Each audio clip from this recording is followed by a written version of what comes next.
This right here is my swag. All the girls are on me. Damn. Everybody pay attention. This right here is my pretty boy swag. A pretty boy swag. Pretty boy swag. Pretty boy swag. Girls on my dick when I pretty boy swag. Girls scream my name when I pretty boy swag. And I pretty boy swag.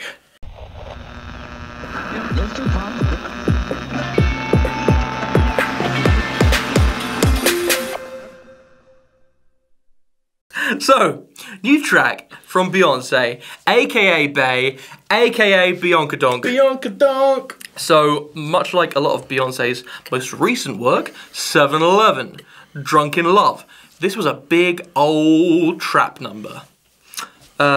With production from Mike Will Made It. Yeah, this was produced by Mike Will Made It. Now, I didn't hear him say his name. Exactly. Which is nice. Okay, yeah. So he's getting better at this whole production thing. So historically, I've been really pissed off with Mike Will Made It and his fucking handle he has to have at the beginning. I had to do it myself. I was listening to it and I had to. Mike Will Made It. You fucking hear it on the beginning of his tracks and it's so obnoxious. It's like, it's marginally less obnoxious than DJ Khaled! Like at the beginning of tracks. And relatively, that's still fucking annoying. Yeah, but this is... You guys are in sync today, aren't you? We are. But this is Bianca Donk we're talking about. This is Bebe. She wouldn't stand for that shit. Mike would be like, hey Beyonce, can I just get it? She would say, no. She'd say, just gonna say, can I get a glass of water? And she still says, no! You better bring your own damn water! Get in the cupboard where you belong and start mixing. So the track starts off with Bey singing like... She starts off She first. sounds like me before I've had my first cup of coffee of the day. Yeah, that's true. That's true. You feel me? You feel me? I feel him. Do you feel me? Yeah. Swag. So I was wondering, this is a big trap production. Yeah. I don't think this usually doesn't work for James and swag are non-compatible. Sorry, trap. James and trap, not compatible. Well, both of them. Yeah. Swag. See, I actually really... I want to talk about some of the instrumentation on this song. Because it started off with this weird, sort of interesting, sort of plucky, delayed sound. And I was like, it's kind of cool. It's kind of like hugely out there in the mix. But it's kind of cool, and it's the only thing, so I'm okay with it being so like pushed forward. And then it was still the only thing for a while. And she started just saying it was still the only thing for a while. And then... it sort of really, like literally the only thing is Beyonce's vocals and that pluck thing. And then you get a small riser, short riser, and then boom, drops into a track thing. There's some quite nice big synth hit, just big chord. One chord though. And then it goes, it's just that pluck thing again and the trap beat. You haven't said the word Texas Bama yet. Texas Bama. Texas Bama. Texas Bama. Texas Bama. Texas Bama. You okay? I didn't like it. I didn't like that word. That word, or yeah. I kind of like the use of it, like the Yeah, I think that's another thing. I believe the word that you're looking for is, it was very minimal. Yeah. Or there was like fucking nothing there. And I thought it was... That's like what minimal means. That same It pluck, means that what is there that same pluck isn't much. went through the whole song, just didn't stop, just the whole song, just kept going to the whole song. Yeah. And there wasn't much else added in. And then after it does that once, it literally, it's I think an 8-bar sort of drop. Yeah. And then it goes immediately back and plays, essentially just replays that whole thing. Exact same vocals, same intonations. All it changes is the random guy who announces stuff on it. Yeah. So all that changes, it just plays the same thing again before it actually goes into sort of anything different. I don't feel as though it repeated itself that much. Except for it entirely repeated the first minute of the first minute and a bit of the track exactly the same, exactly. Okay. Let's have enough of that. You guys both saw the music video, right? Yes. Yeah. It's the only way. What do you think of like the content, the lyrical content, this kind of stance, this political? Well, this is the thing, right? Social. So first, I want to talk about the lyrical content generally, right? From lyrical. Okay. Say what the lyrical content is. I don't have it written down. Yeah, but like, just give kind of a summary before you just say like what you think of it. Yeah, no, that's what I'm going to talk about, right? Cool. So it starts off, and it's pretty much like really generic pop stuff.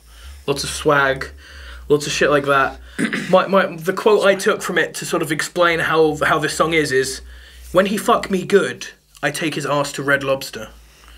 That's like the lyrics of this song, right? But then in the video, she throws in, and she does make some mentions, to be fair to her, about like being like black and proud and stuff.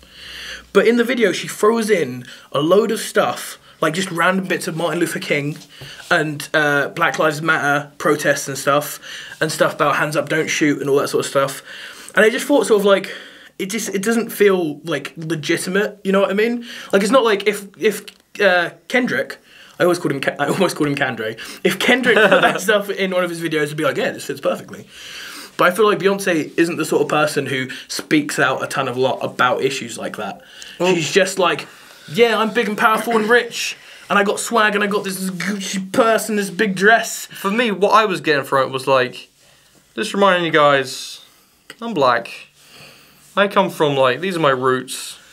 But I never feel like it's legitimate when she did. Like when she did that "Girls, We Run This World" track. Yeah. It just didn't feel that like legitimate to me. It just felt like she was just going, do you know what sells right now? Empowerment to like girls and stuff, and be like, yeah, and it's cool. Yeah, it's cool you're walking a tightrope there, buddy.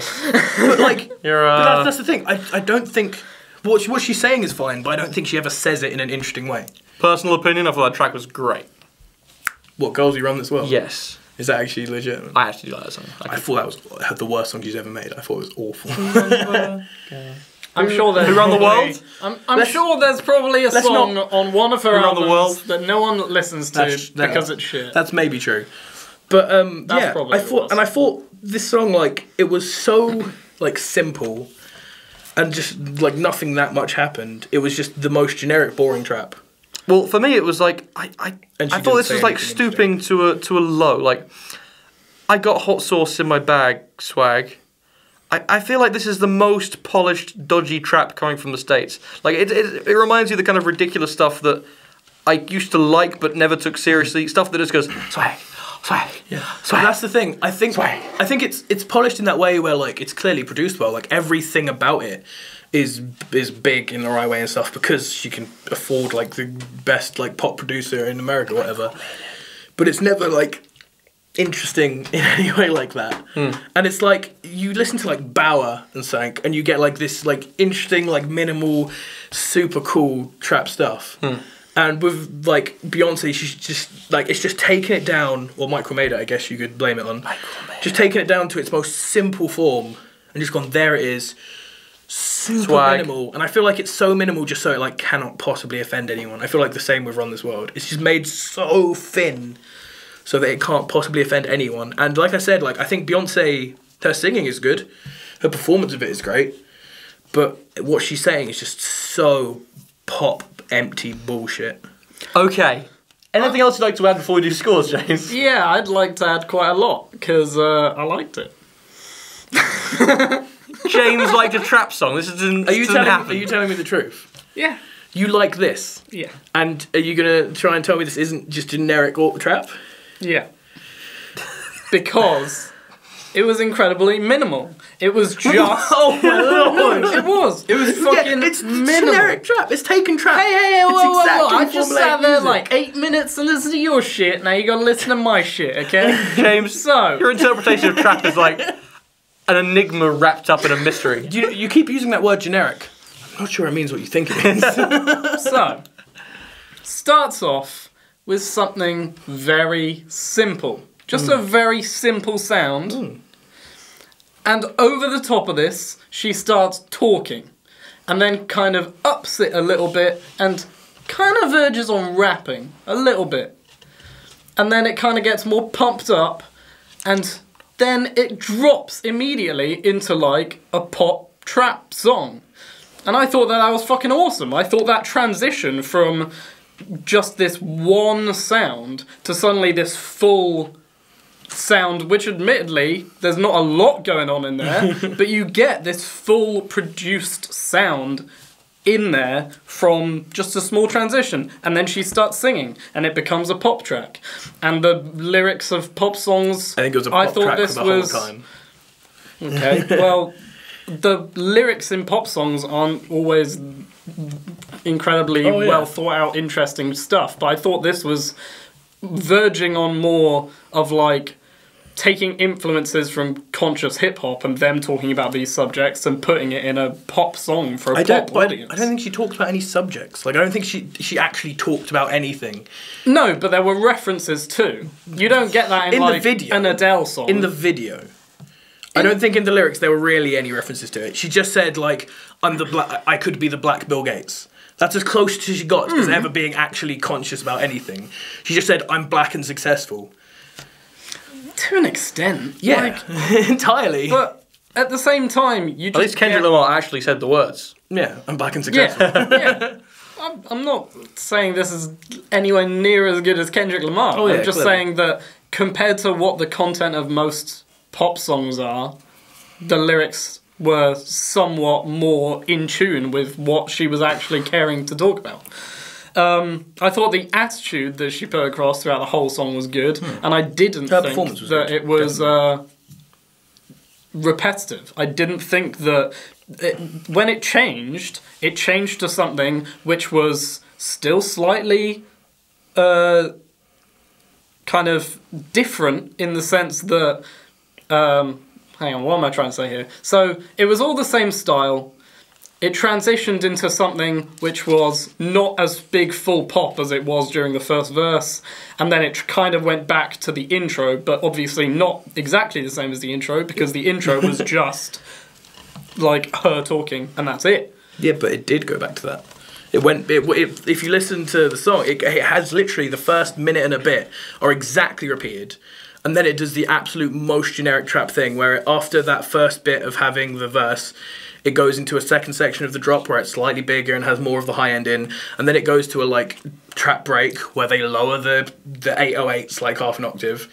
It was like exactly formulaic trap, the exact Hats sort of become faster. the exact sort of like shit that I hate with like fad dance music, where you can literally like I could write out how to make generic trap song, and you could put this song exactly to it.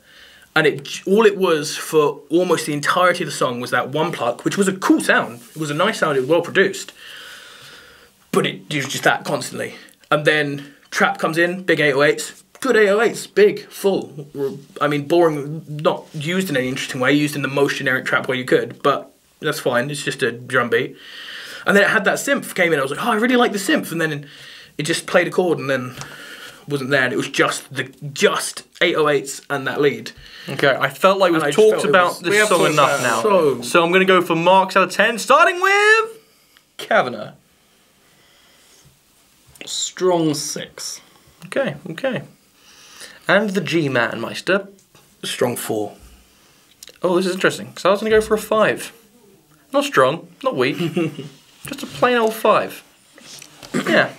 It's the most generic trap, and the only reason I go down from a 5 to 4, to be fair, is just that there's bits that annoy me about it. Like, for me, it was a 5 because the production was awesome. Was good, and her performance was good. They were the two. She's a great singer, great production. Track up. Unfortunately, the sort of the content wasn't quite there, and it was just very poppy. But you know, still enjoyable, still a fun listen, to be honest. Still quite enjoyed giving this one a listen. This is the sort of stuff that makes people look at me weird when I say I like trap. And they're like...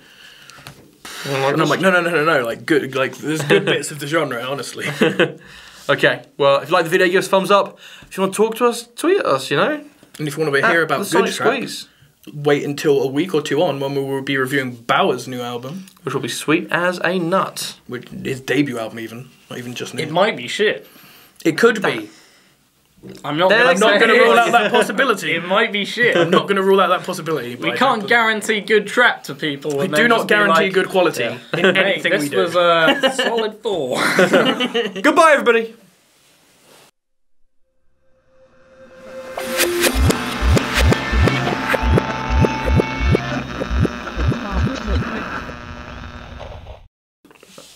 This right here is my swag.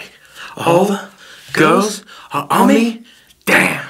Everybody pay attention. This right here is my pretty boy swag. A pretty boy swag. So, new track from Beyonce, aka Bey, aka Bianca Donk. Bianca Donk. So, much like a lot of Beyonce's most recent work, 7-Eleven, Drunk in Love, this was a big old trap number. Pretty boy swag. Pretty boy swag. Girls on my dick when I pretty boy swag. Girls screw my name when I pretty boy swag. And I pretty boy swag.